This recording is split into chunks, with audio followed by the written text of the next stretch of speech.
주대표와 예배 캠페인 같이 하겠습니다. 복음의 사람 예배자로 살게 하소서. 우리는 가정의 예배자입니다. 우리는 영적 예배자입니다. 우리는 삶의 예배자입니다. 아멘. 이번 주 묵상 말씀 신명기 6장 5절 우리 세 번 같이 하겠습니다. 너는 마음을 다하고 뜻을 다하고 힘을 다하여 내 하나님 여호와를 사랑하라. 너는 마음을 다하고 뜻을 다하고 힘을 다하여 내 하나님 여호와를 사랑하라. 너는 마음을 다하고 뜻을 다하고 힘을 다하여 내 하나님 여호와를 사랑하라. 아멘. 하나님께서 오늘 우리에게 주시는 말씀은 욥기 16장 18절부터 17장 16절까지의 말씀입니다. 자, 오늘 본문을 통해서 하나님을 마주하라 라는 제목으로 우리 말씀의 은혜를 같이 나누겠습니다. 제가 예전에 어떤 식당에 점심때 이제 간 적이 있는데 좀 있다가 이제 어떤 손님들이 왔습니다. 근데 그 손님들이 이제 좀 연로하신 어머님을 모시고 왔어요. 그 식당에 이제 맛있다는 소리를 듣고 이제 그 식당을 일부러 멀리서 이제 찾아왔다라고 그랬습니다. 근데 거기서 일하는 분이 한 사람이 시간이 다 끝났다고, 점심 마감 시간이 끝났습니다. 식사를 할 수가 없습니다. 다 그러는 거예요. 그러니까 그 어머님을 모시고 온 분들이 굉장히 이제 당황을 했습니다. 그럼 어떻게 안 되겠냐고, 제가 어머님 모시고 일부러 먼 곳에서 찾아왔다고. 근데 종업원이 그래도 안 됩니다. 시간이 끝났습니다. 다 그렇게 하는 거예요. 근데 옆에서 보니까 참 아쉽더라고요. 안타까운 마음을 가지게 됐는데, 근데 다른 또 일하는 분이 나오더니 그 얘기를 또 들었습니다. 똑같은 얘기를 들었는데 그분은 여기 앉으세요. 그만 갖다 드리겠습니다. 이렇게 하더라고요. 그 차이가 어디서 오나 봤더니 처음에 말한 사람은 종업원이고 나중에 말한 사람은 그 집 주인이었습니다. 여러분, 종업원은 책임질 수 있는 일이 거의 없습니다. 따라서 문제가 해결이 되려면 그 종업원이 아니라 주인을 만나야 돼요. 종업원 정도가 아니라 알바생은 더 합니다. 어떤 경우에는 이제 주인이 없이 알바생이 운영하는 곳에 가끔 가다 보면은 정해진 시간보다 훨씬 일찍 마감을 해버리고 나서 다 끝났습니다. 이렇게 말하는 경우도 있거든요. 그 책임감 없이 내 일이 아니기 때문에 그저 편한 것을 따라가는 그런 경우들을 볼 수가 있습니다. 주인의식, 또 책임감, 이런 것 없이 하는 그냥 알바생들도 꽤 많이 있다는 거죠. 그보다 조금 난 사람은 종업원이고 주인은 책임자이기 때문에 생각하거나 말하는 것이 다르고 또 그 원칙을 벗어나는 일들 가운데서도 융통성을 발휘할 수도 있다라는 얘기입니다. 그렇기 때문에 가끔 가다 보면은 어떤 식당에서는 이럴 때 어떤 문제를 가지고서 종업원하고 한참 동안 다투고 싸우는 그런 경우들이 있습니다. 그러나 대부분 문제가 해결되려면 주인을 만나야 됩니다. 책임자를 만나서 얘기를 해야 문제가 해결이 되는 것을 볼 때가 있어요. 근데 여러분, 우리 신앙생활도 마찬가지입니다. 사람들은요, 수준 차이가 나도 하나님이 보실 때는 도토리 키재기입니다. 아무리 대단한 지혜를 서로에게 가르쳐 주는 것 같아도 사람들끼리는 역시 한계가 있는 거예요. 결국 결정적인 문제는 하나님을 마주해야 됩니다. 가끔 가다 보면 나는 바쁘니까 날 위해서 기도해달라 그러면서 가족들에게 부탁하는 그런 분들이 있습니다. 그것도 믿음이라면 믿음이죠. 하지만 하나님께서는 그 사람이 하나님을 만나기를 원하십니다. 하나님을 직면하고 마주하기를 원하십니다. 신앙생활은 대신해 줄 수 있는 게 아니에요. 우리가 기도해 줄 수는 있지만 그러나 결국 하나님은 각 사람 한 사람을 마주하고 그 사람이 하나님을 직면하기를 원하십니다. 자, 욥과 친구들의 논쟁도 그렇습니다. 욥하고 친구들을 계속해서 아무리 많은 말을 많이 해도 해결되는 것은 없습니다. 감정만 상할 뿐이, 관계만 끊어질 뿐입니다. 그런 와중에 욥은 하나님과 대면하고자 합니다.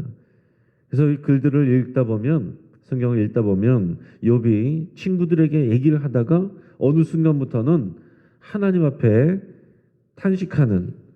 탄식하고 절규하면서, 그러나 그것이 또 하나님 앞에 기도가 되는 그런 내용들이 나옵니다. 오늘 본문이 그런 장면이에요. 앞에서 엘리바스의 말에 자신의 생각을 이렇게 내놓던 욥이 오늘 본문에서는 또 하나님을 상대하여서 하나님 앞에 탄식하며 기도하는 그런 장면이 나옵니다. 여러분, 그것이 지혜로운 일이고 신앙의 바른 길입니다.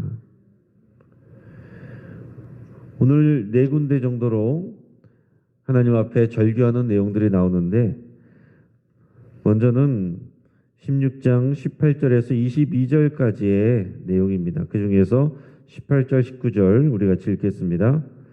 땅아, 내 피를 가리지 말라. 나의 부르짖음이 쉴 자리를 잡지 못하게 하라. 지금 나의 증인이 하늘에 계시고 나의 중보자가 높은 데 계시니라. 아멘. 자, 오늘 본문에서 보면 땅아, 내 피를 가리지 말라. 나의 부르짖음이 쉴 자리를 잡지 못하게 하라. 이렇게 했는데, 이게 무슨 얘기냐면 땅에 내 피가 뿌려져 있고 이 피가 하늘을 향하여서 쉼없이 그 부르짖음이 올라가게 하라. 그런 얘기입니다. 나의 부르짖음이 쉴 자리를 잡지 못하게 하라. 쉬지 않고 계속해서 하나님께 올라가기를 바란다는 그런 시적인 표현입니다. 자, 이 표현은 아담의 아들 아벨을 생각나게 해요. 그 아벨과 가인은 하나님 앞에 똑같이 각자 제사를 드렸는데, 하나님께서 가인의 제사는 받지 않고 아벨의 제사만 받으셨죠. 그것 때문에 가인이 질투를 해서 자신의 동생 아벨을 돌로 쳐서 죽입니다. 최초의 살인이 일어났어요. 그때 하나님은 가인에게 땅에서부터 너의 동생 아벨의 핏소리가 부르짖고 있다, 이렇게 표현하셨습니다. 창세기 4장 10절을 제가 읽어드리면, 이르시되 내가 무엇을 하였느냐, 네 아우의 핏소리가 땅에서부터 내게 호소하느니라. 이 창세기 말씀을 생각나게 하는 구절이 오늘 욥의 이 고백이다라는 얘기입니다. 자, 아벨을 생각해 보면 아벨의 죽음은 어떤 것입니까? 아벨의 죽음도 무죄한 자가 당하는 폭력과 고통이었습니다. 그러니까 인류 역사의 처음 시작에서부터 이 규범적 지혜를 벗어나는 무고한 자가 죄진 것이 없는데 이런 폭력을 당하고 고통을 당하는 이런 일이 있었다라는 거죠. 그 욥은 지금 아벨과 비슷한 처지입니다. 무고한 자가 고통을 받고 있어요. 그러면서 욥은 자신의 이 피 같은 고통이 땅에서부터 하늘에 올라가서 자신의 부르짖음이 하늘에 상달되기를, 하늘에 닿기를 그렇게 간절히 또 절규하며 탄식하며 기도하고 있는 것입니다. 자신의 이런 간절한 절규가, 탄식이, 이 기도가 하늘에 닿기를 간절히 원하고 있다는 얘기예요. 그러면서 뭐라고 얘기합니까? 욥은 자신의 증인이 하늘에 계시고 자신의 중보자가 높은 데 계신다, 이렇게 말합니다. 나의 무죄함을 증명해 줄 분은 하늘에 계신 하나님밖에 없습니다, 이런 표현이에요. 내 친구들은 아무리 해도, 내가 아무리 그렇게 말을 해도 내 말을 듣지 않고 오히려 더 나를 올가매고 또 훈계하고 비난하고 비판합니다. 내 무죄함을 믿어주지 않습니다. 내 무죄함을 증거해 줄 분, 내 문제를 해결해 줄 분은 오직 하나님밖에 없습니다, 이렇게 고백하는 겁니다.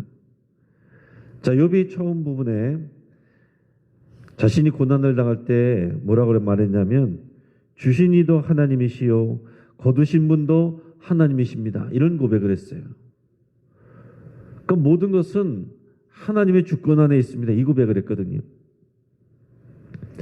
자, 여러분, 자신에게 고난을 주시는 분도 하나님이시고 결국 이 고통을 거두어 가실 분도 하나님이심을 믿고 있습니다. 그래서 지금 하나님께 등을 돌리고 실망하는 것이 아니라 더 간절하게 하나님 앞에 부르짖고 있습니다. 여러분, 바로 이 자세가 우리들에게 필요한 부분이에요. 여러분, 신앙생활 하다가 보면 내 뜻대로 되지 않을 때, 내 삶의 현실이 이해가 되지 않을 때, 이해할 수 없는 고통 가운데 있을 때 하나님은 안 계시다, 또 하나님께 실망했다, 그러면서 신앙의 자리를 떠나는 사람들이 있습니다. 그러나 결국 이 문제를 해결할 분은 하나님밖에 없습니다라고 고백하면서 욥처럼 하나님 앞에 우리가 피를 토해내면서라도 나가야 됩니다. 그 다음은 욥기 17장 1절에서 5절까지의 말씀인데 그 중에서 우리가 3절과 4절을 우리 같이 읽겠습니다. 청하건대 나에게 담보물을 주소서. 나의 손을 잡아줄 자가 누구리까? 주께서 그들의 마음을 가리어 깨닫지 못하게 하셨사오니 그들을 높이지 마소서. 아멘. 자, 여기서는 내 손을 잡아주소서 이렇게 절규하고 있습니다. 자, 처음에는 내 기도가, 나의 부르짖음이 하늘에 닿게 하소서 그랬는데 여기서는 내 손을 잡아주소서 그렇게 고백하고 있어요. 자, 욥은 자신의 보증이 될 분은 하나님이시고 또 자신의 손을 잡아줄 분도 결국 하나님이십니다. 이 고백을 하는 겁니다. 앞에서 엘리바스를 상대해서 논쟁을 벌이고 있었어요. 그러다가도 또 절규하면서 하나님을 바라보며 하나님 앞에 지금 피를 토하듯이 그렇게 부르짖고 있는 것입니다. 여러분, 사람을 상대해봤자 해결이 되지 않습니다. 결국에는 하나님을 마주하고 직면해야 문제가 해결이 되는 거예요. 우리 인생의 문제를 책임져 줄 분은 사람이 아니라 하나님이십니다. 4절에서 보면 욥은 이 친구들이 자신을 이해하지 못하는 것도 결국에는 하나님께서 그들의 마음을 가리셨기 때문이다 이렇게 말합니다.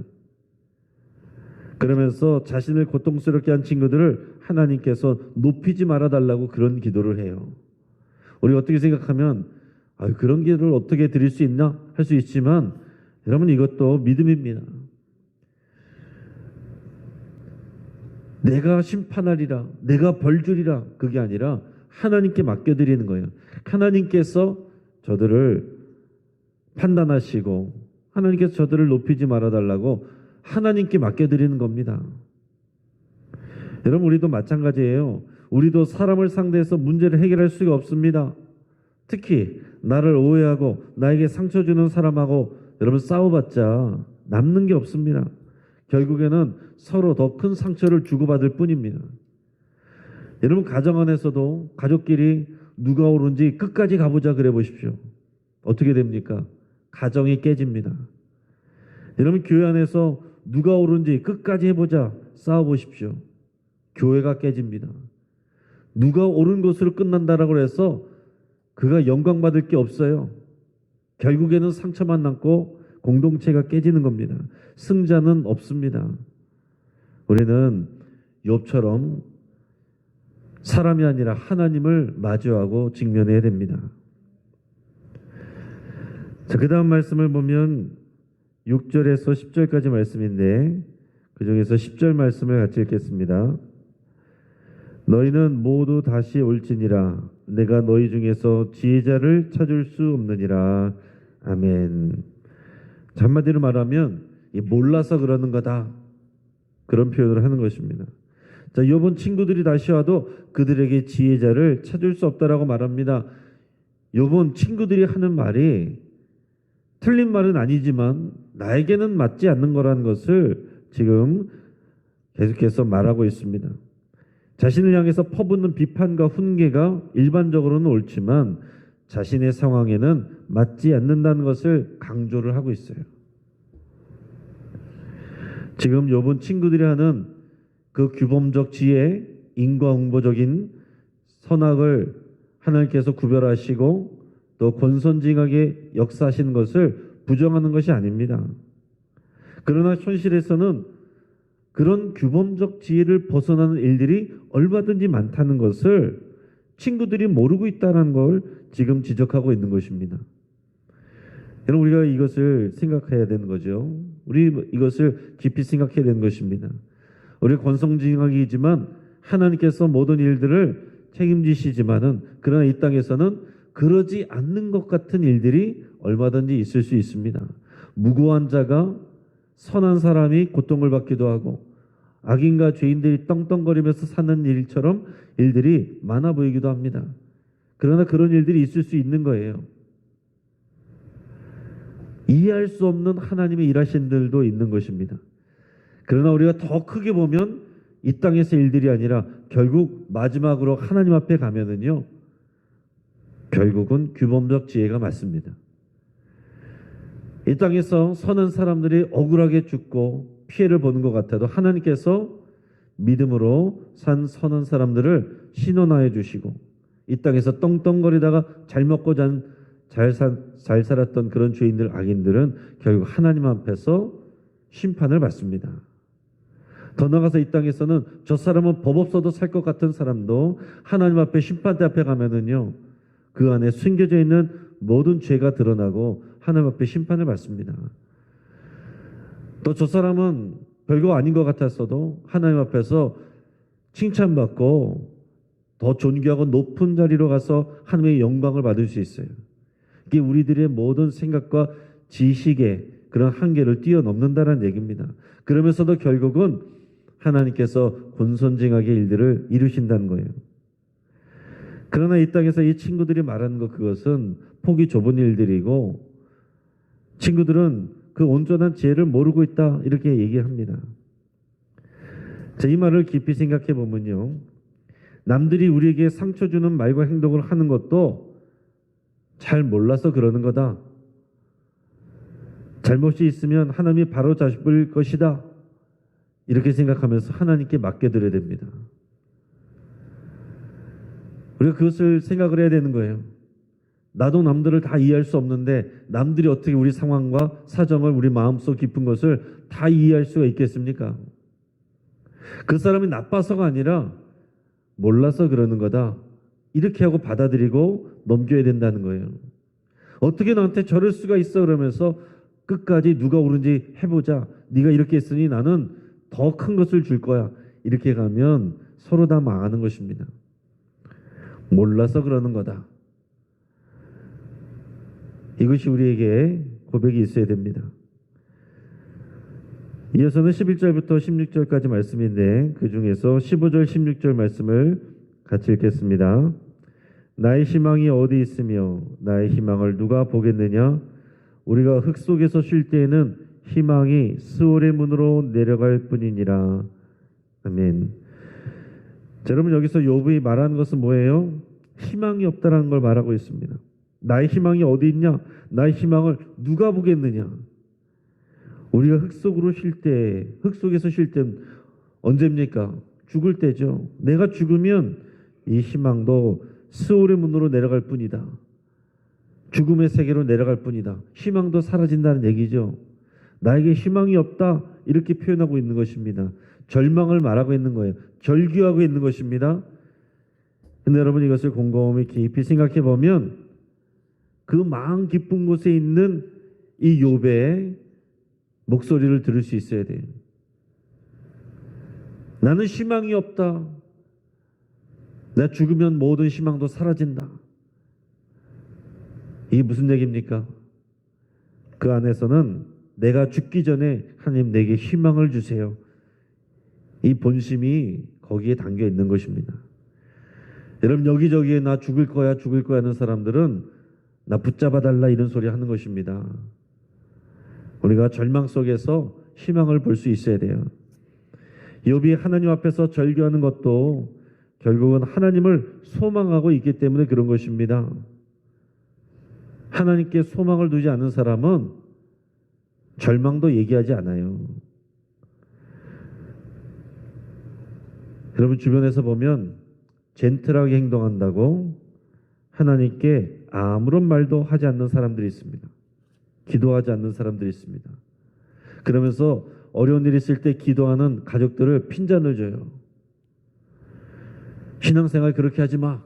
하나님이 얼마나 많은 사람들의 기도를 들어주셔야 될 텐데 그렇게 힘든 일이 있다고 다 하면은 하나님이 얼마나 피곤하시겠어. 그러면서 아무것도 하지 말라는 거예요. 본인도 아무것도 안 합니다. 그것은 믿음이 아니에요. 그것은 불신입니다. 하나님은 이 욥처럼 하나님 앞에서 절규하며 피토하듯이 부르짖으며 결국에는 절망을 얘기하면서도 하나님 앞에 희망을 달라고 하나님께 소망을 두는 사람을 기뻐하시는 겁니다. 문제가 있을 때 사라져서 내가 다 해결하고 평안해지면 오겠다. 그건 믿음이 없는 거예요. 믿음이 있는 게 아닙니다. 내일은 내가 책임지겠다고 하는 거 그건 믿음이 아니에요. 내 문제는 해결해 주실 분은 하나님밖에 없습니다. 절규하여도 탄식하여도 엎드러져도 원망하는 말을 쏟아내도 그래도 하나님 앞에 엎드려져서 하나님을 마주하고 해야 그게 믿음인 것입니다. 이제 말씀을 정리합니다. 무슨 일이든지 책임자를 상대해야 된다라고 그랬습니다. 우리 인생의 모든 일의 책임자는 하나님이세요. 그렇기 때문에 우리는 사람들과 쓸데없이 싸우지 말고 하나님을 마주하고 직면해야 됩니다. 욥은 절규하면서도 결국은 하나님께 소망을 두고 있어요. 하나님을 마주하고 직면하고 있습니다. 우리도 그래야 됩니다. 고난의 상황에서도 또 즐거운 상황에서도 항상 하나님을 의식하시고 하나님을 마주하시기를 주의 이름으로 축복합니다. 같이 한번 기도하겠습니다. 오늘 말씀을 붙잡고 함께 기도할 때 내가 모든 상황 속에서 하나님을 마주하고 직면하기를 여러분 그렇게 기도할 수 있길 바랍니다. 기쁨 가운데서도 하나님을 생각하시고 어려운 가운데서도 고난 가운데서도 절망적인 상황 가운데서도 하나님을 마주하고 하나님께 직면할 수 있길 바랍니다. 이해할 수 없는 상황 가운데서도 여러분 그 마음 그 감정 그대로 하나님께 토해내시고 피를 토해내는 것 같은 그런 부르짖음으로 하나님 앞에 나갈 수 있길 바랍니다. 또 우리들의 어려움과 고통에 대해서 하나님께 부르짖어 기도하시고 책임질 수 없는 사랑과 소모적인 싸움을 그치기로 여러분 결단할 수 있기를 바랍니다. 우리 환우들을 위해서 계속해서 같이 기도해 주시고 우리 변영순 권사님, 최현숙 권사님, 또 이동훈 안수 집사님 위해서 특별히 기도해 주시고 우리 주변에 있는 분들 위해서 함께 기도해 주시기 바랍니다. 또 우리 오늘 있을 수요 용신 강좌, 성경 강좌와 또 수요 예배 구역장 모임 위해서 함께 기도해 주시고 우리 교육부를 위해서 우리 영유치부, 어린이부, 또 청소년부, 또 청년부, 또 3040 세대를 위해서 우리 다음 세대를 위해서 정말 하나님을 직면하고 대면하는 그 믿음이 우리 자녀 세대에게 또 부어지기를 위해서 함께 기도하겠습니다. 주여 한번 부르짖고 합심해서 함께 기도합니다. 주여